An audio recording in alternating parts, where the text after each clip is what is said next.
Banana fries, pwede pala, crispy din. Dahil gusto ng aking mga anak na kumain ng fries, mahal nga ang french fries at nagtitipid kaya walang tayong budget. At nakita ko sa YouTube itong banana fries, kumbaga. So, sinubukan ko siya. 25 to 30 lang naman ang kilo or 40 ang kilo, pinakamahal na yun ng saging. So, mas mura siya sa 150 na french fries. Ayan, babalatan mo lang siya. Tapos, make sure na maglagay ka ng plastic or anything na mag-ano sa kamay mo kasi nga madagta siya at mangingitim ang kamay mo. So, kailangan mo talaga siyang protektahan. So, babalatan mo siya. Medyo matigas-tigas to kasi nga hilaw.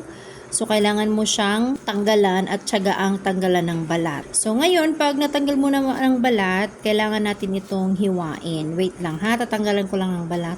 A few moments later.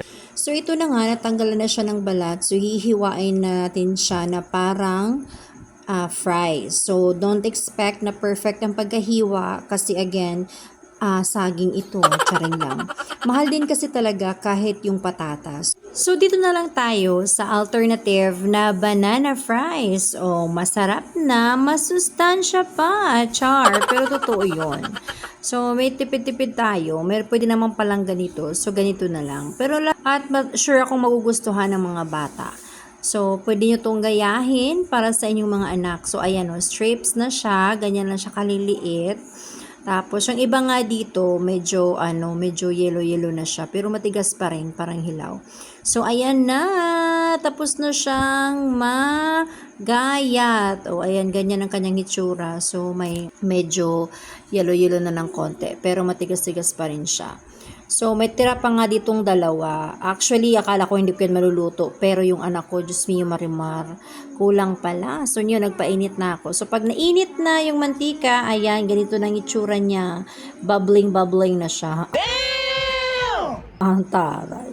So, ayan, iprito lang natin siya. So, pwede nyo siyang ganyan lang. I-stay nyo lang siya ng ganyan. Basta ang importante, ilagpas siya sa mantika para at least kahit papaano maluto siya ng both sides. So, ganyan lang. Tapos, siwahiwalay nyo lang kasi medyo dikit-dikit pa siya. So, ayan, nakatatlong salang ako dyan at nagustuhan talaga ng aking bunso at ang aking ate. So, ayan na siya. O, diba?